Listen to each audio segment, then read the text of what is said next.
Good morning. You have to excuse my scratchy throat. I in the past 24 hours, we have processed about 2 gallons of hot sauce, and the capsaicin kind of pepper sprayed me a little, so my throat's kind of killing me. But I want to show you guys how to save tomato seed. I told you I had some tomatoes that I was really looking forward to getting saved this year. These are Polish linguiças. You get about 15 seeds in a packet because they are mostly meaty, very little water content. And I have 6 right here, so I'm pretty stoked about how many seeds we're going to get from this. Maybe I can plant a lot more of these next year.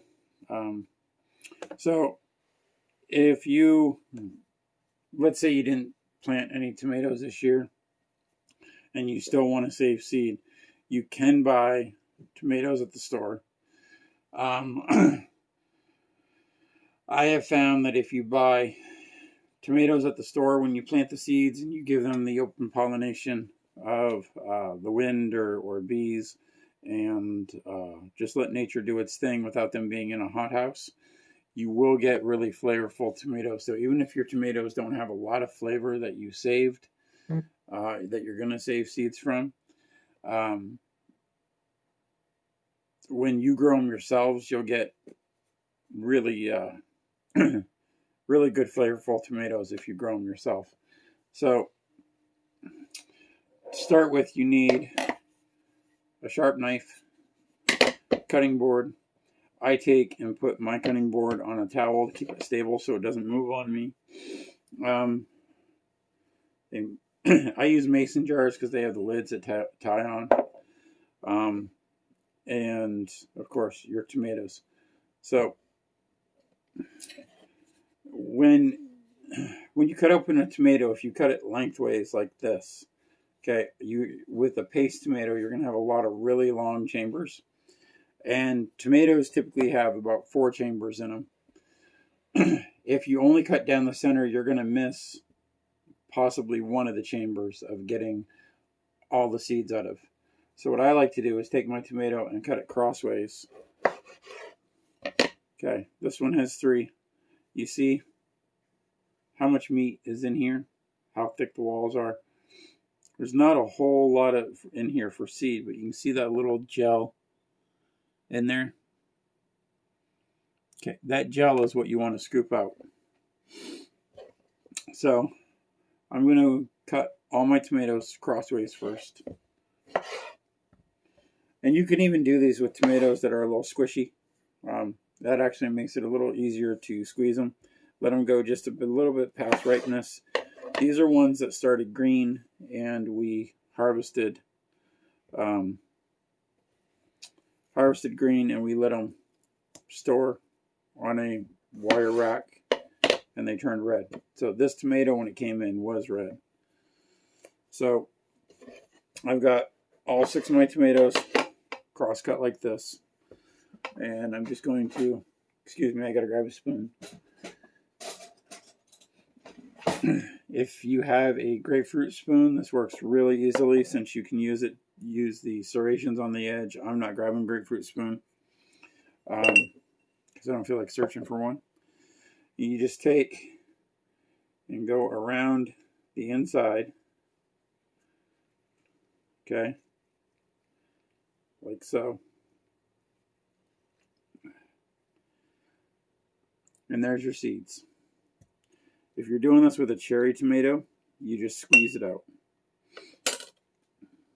So once you go through and you have all of your seeds, let me just do a few of these.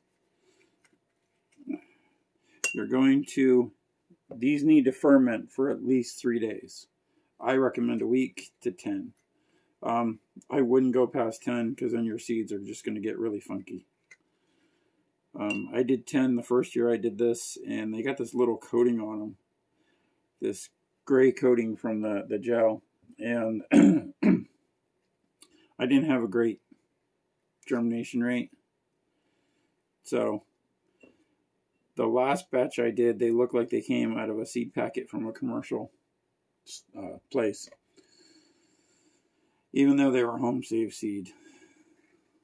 So getting scooped in there, and you're going to add water into your jar. Normally with paste tomatoes, and that's something to keep in mind. Your San Marzans, your Amish paste, your Polish linguiças, your alpacas are really meaty tomatoes. So they're not going to have a whole lot of seeds in them. So you don't need a very big jar. They have a low water content. So cherry tomatoes, beefsteaks, which are your slicers, tomatoes of that kind have a high water content. So you're going to need a bigger jar. I did cherry tomatoes and I needed a jar this size for it. These are plum seeds that we're saving from one of the neighbors, because I'm going to get my orchard started this year. I'm going to plant 20 or 24 plum seeds and hope for about 16 to go on the ground. So I'm just going to go through really quick and get all the seeds out. Now, if you were doing this with a cherry tomato, beefsteak, something with a high water content, you can cut it crossways like this and just squeeze and everything will come out. You don't get that with a paste tomato. They have a low water content, so you actually have to scoop everything out. And that's fine. What the meat that it's hanging on to will help with that fermentation process. And it looks like I've got one left to do. Here we go. So you're going to need to add some water into your jar for the fermentation. You got to have enough liquid. You don't have to have it overly full, but you can see how much I got here in this jar. This is from 6 tomatoes. I'm going to fill it about 3/4 of the way full with water. Let's get those couple seeds that are trying to run away on me. So filtered, unchlorinated water works best. If you live in the country, having a well, perfect. If you want to use bottled water, you can, because there's no chlorine in that. However, if you want to use town water, the filters in the fridge get rid of a majority of the chlorine. And the reason you don't want chlorine is because it will kill your seeds. You'll have chlorine is meant to kill things. That's what it does. So if you use chlorinated water, you're going to kill off your seeds, which you don't want to do. So let me go get some water from the fridge for this.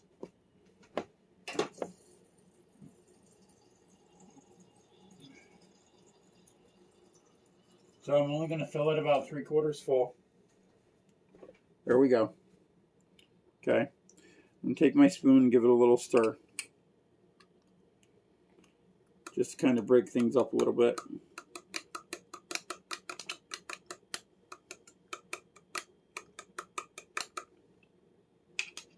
There, now you can see some of the seeds have loosened and are resting on the bottom. And then the reason I love mason jars is because they have the metal rings that squeeze on. And if you put a coffee filter or paper towel over it, like this, and put the ring on, okay, you're going to leave it for 3 to 10 days. And every day you're going to give it a little swirl. And the seeds are going to dislodge. And you see that little ring in there? Around the inside of the jar. That is yeast from it fermenting. It's natural yeast. Which, if you get mold in your jar, it really doesn't matter. It's not going to hurt your seeds. So what I'm going to do, these ones have fermented we're about 9 days now. This is from the night I did that massive seed saving. And this one I just used a paper towel. You can use, I wouldn't use tissues, they're too thin. Use a coffee filter, it's great. And then what I just did was I wrote on the paper towel San M, which is San Marzano tomato. So I know that these are my paste tomato seeds. So I'm just going to put a little bit more water in here.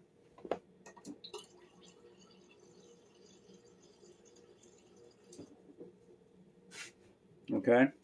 And then I'm going to get a lid for this.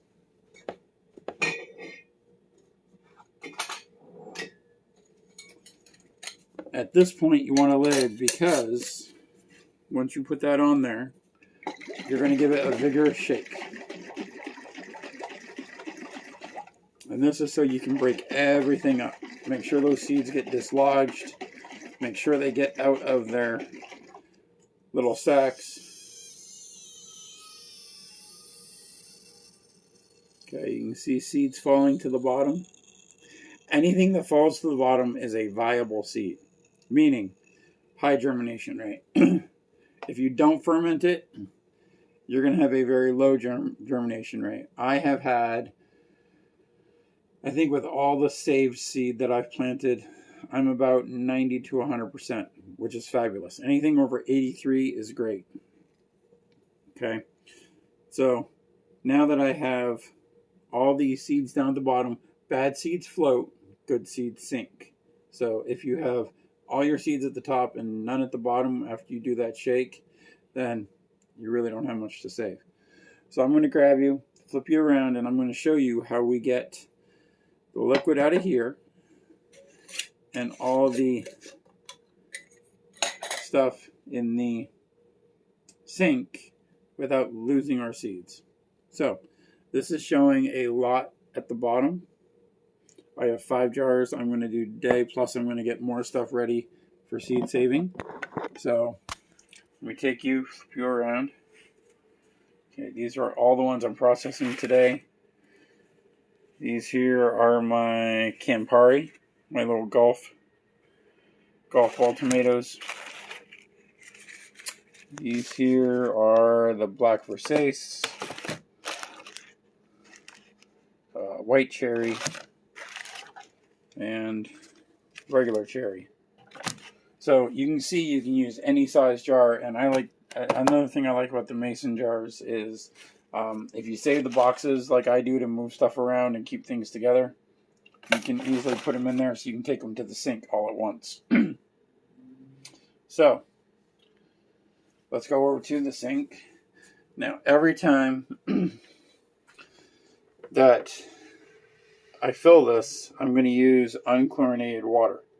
So if you want, you can get gallon jugs of spring water to do this with. I don't think it's necessary. Our fridge has a filter in it, so I'm just going to excuse me, slowly pour. I want to let you see what happens here.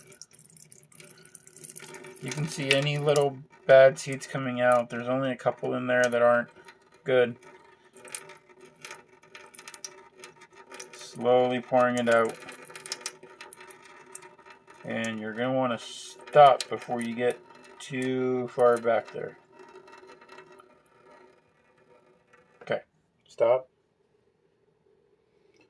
Right now, that's almost all those are viable seeds that we know of. Okay, so come over here. Fill it back up to about 3/4. And the reason I say 3/4 is because you don't want to slosh water everywhere when you give it a spin. Come back over this way. Give it a little swirl. You'll see some seeds come up. Wait a second. Bad ones float. Good ones sink. Okay, we started with pink. We're now into a light pink or an off-white. Pour out the liquid slowly. You don't want to just dump it.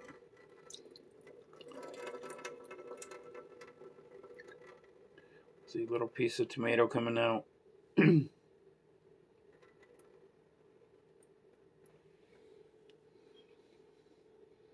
So there's probably 300 to 500 seeds in there.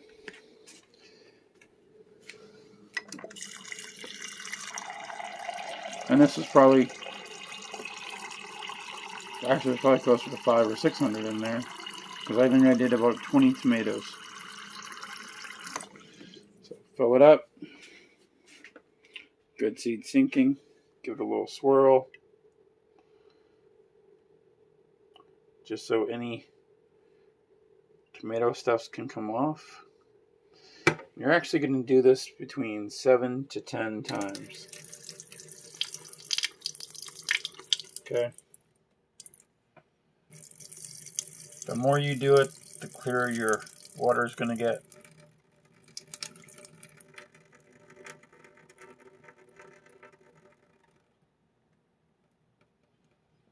Okay, that's far enough.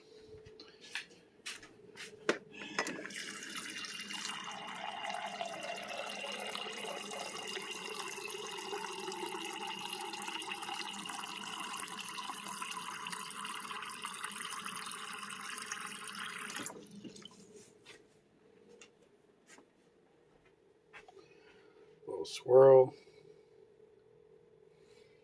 Let's see, we got quite a few viable ones. Got a couple that haven't gotten out yet.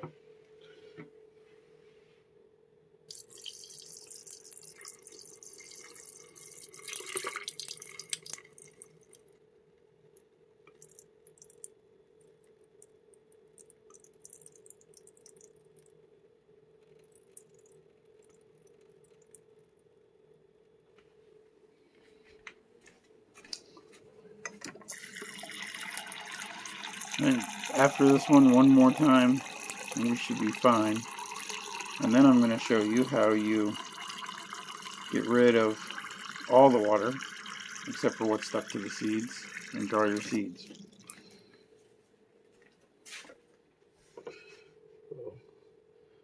Light swirl, because we got rid of most of the bad stuff. Pour. Now the very last time, you only need about half of the jar filled with water.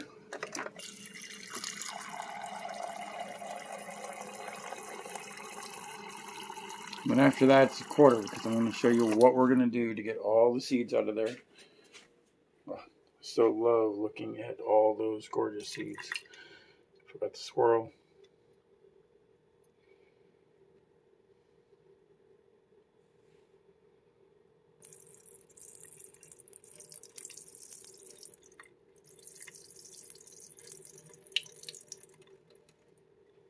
Okay. So you see what we have for safe seed. I mean, that's a lot of seed. That's more than what I bought, and I bought a 250 count pack from Johnny Seeds this year. So that's more than anyone will ever need, especially if you save your seed every year.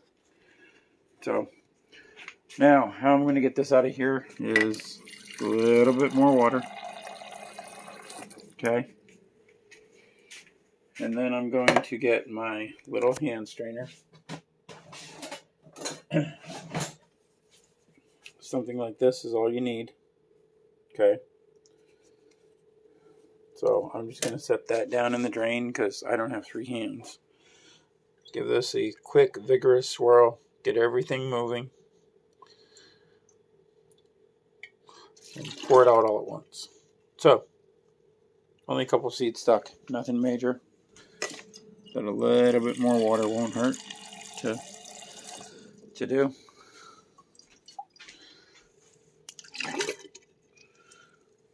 Okay. Give it a little shake against the side here so any excess water gets off. You can tell we're getting most of the water out of it because it's clumping together. Okay. And then you grab a plate. You can use a paper plate. You can use a glass plate. I'm grabbing a glass plate because that's what I have most by because we don't use paper. Grabbing a paper towel. folding that paper towel in half because it is a square plate, not a rectangle one. Taking our tomato seed and just flipping it all out. Nothing stayed in, everything's all out. Take my finger,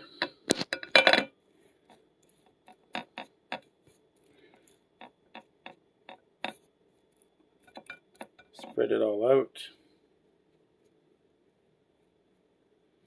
Okay, so there, off one small jar, a little pint jar, is our San Marzan seeds. I know there's at least 250 there. Cost me nothing since I already harvested the tomatoes. Most people, when they make marinara with paste tomatoes, they throw the pulp away anyways. So why not save it? Save yourself some seed. And you're going to let this dry for about 3 days. Come in, run your finger through it, run your fingers over it like this. Make sure everything breaks up so nothing sticks together. You're going to let it dry for about a week. And then once your paper towel is entirely dry, your seeds are entirely dry, and nothing stuck together, nothing sticks to your fingers, put them in an envelope or a Ziploc. Make sure they're dry if you're putting them in a Ziploc. You can put them in a jar, put the lid on the jar, leave the jar open for a few more days, make sure all the water gets out, and you have saved your seed. So that's how you save your tomato seeds. It's the same way with pumpkin. Pumpkin, you can use the dry method, however, you're going to get a lower germination rate. With the fermentation method, you're going to get a higher germination rate. So if you want to take the time and do this, it's totally worth it. I've got enough seed for the next 20 years just off this 1 year, and I save seed every year because I give it away. So I have a 5-gallon bucket that's about half full. I still have more tomatoes upstairs to get. I'm going to be saving seed from all these. That's why I have so many jars in front of me. Get this stuff all cut up, put it in a Ziploc bag, stick it in the freezer until I'm ready to make marinara. In the process, I'm going to be saving seeds. So I have a lot to get doing before I have to go see Jenny for lunch. And so I'm going to let you go, but that's how you do it. Tomato seeds saved. Get all these jars processed. Use them again to go ahead and ferment my next batch of seeds. And I'll talk to you later. Have a good day.